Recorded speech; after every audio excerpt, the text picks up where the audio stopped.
This video review is for the StarTech.com outdoor wireless and access point. I did receive this for free in exchange for a review. That being said, as you can see, I don't have this currently mounted outside. Unfortunately, in order to do a video review, I kind of wanted to make sure that everything worked before I took it outside and plugged it in. And so I've done that. I've had it outside. I was using it earlier today. I've actually used it a couple times last week as well. And, first thing I can say is it works. If you're looking for an outdoor wireless access point, it works. Not really much else you can say. In terms of it working, it does require you to know how to configure it and be a little bit more tech savvy than, say, just a normal access point. But again, it's not something that you can't figure out. The manual here is well written and walks you through everything you need to do. But, and for anybody who's IT savvy or, you do this for a living, you're going to have no problem setting this up and configuring it. None at all. So what you get in the box is you have the wireless access point itself. It's basically, it's all plastic. There's not really anything to this. And the way that they've weather sealed it is that it looks like it's almost made out of, well, it's as close as you can get to being made out of a single piece of plastic to prevent weather and other oddities to get into the device and damage what it can do. And for where the actual inputs are, you have this nice cover, and on the bottom of the cover you can actually pop out the other covers or just use the one that's open to do everything that you need. So, I've tried it out. It works well. I'm actually using it to extend the wireless access that I have in the house to outside. For anybody that has a pool, if you want to be able to browse the internet from outside, from the pool or what have you, and you have someone who's willing to help you run the cabling and things like that, if you need a cable, because, if you're using this to extend your wireless network, all you really need is power, and you have to have the knowledge to connect it back to your network.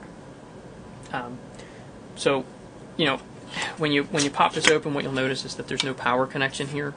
This does use power over Ethernet, and it does come with a power over Ethernet adapter, right? So you would plug the included power adapter into this, and then you would take your Cat 5 cable from here and plug it into your the bottom of here.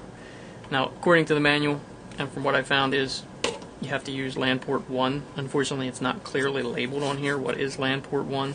So you kind of have to look in the manual to figure out, okay, that's LAN port 1, plug it into there. And I don't even remember which one it is at this point. So, just be aware of that. Power over Ethernet only works over port 1. Check the manual, make sure you plug it into the right port. I don't think it'll cause you any damage to plug it into the other port, it just won't power up. So it's only one port that's capable of doing that. And as you can see, there's two ports here. One is if you have to connect this back to your wired network. So this would offer the LAN capability, and then you have the power over Ethernet capability. Boom, you plug that into your access point, port 1, plug the power in here, this will power up, you're ready to rock. In terms of access point speed, I have a 75 internet connection. I can't complain about what this offers. I mean, it gives me the internet speed that I expect. I'm not using it outside to connect back to my file shares or anything like that, though I would anticipate that that's probably going to work with no problem as well.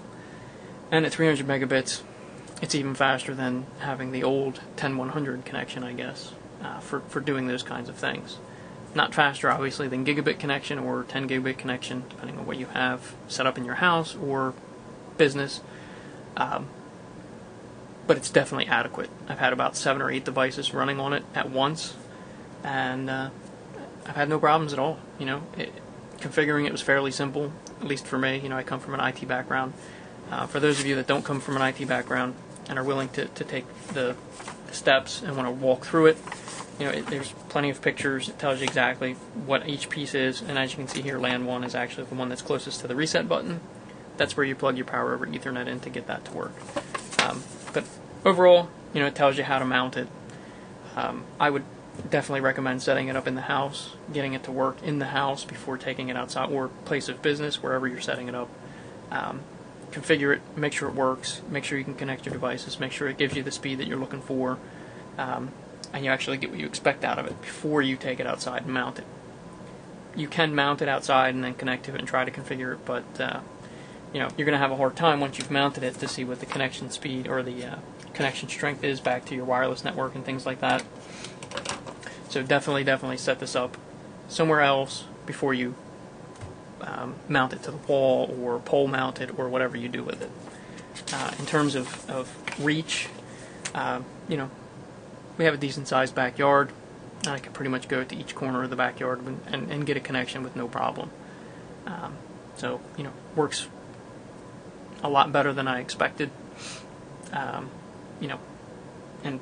based on all of the things that I've done with it, I would highly recommend this if you need an outdoor wireless access point. Capable of doing business speeds, I would say, and it would also be able to easily handle whatever you want to do from a home networking perspective. So 5 stars without question. Maybe it could be a little bit easier to configure and set up, but being that it's outside, it has to be weather sealed, so there's a lot of extra steps that you have to go through to get it to give that weatherproof capability.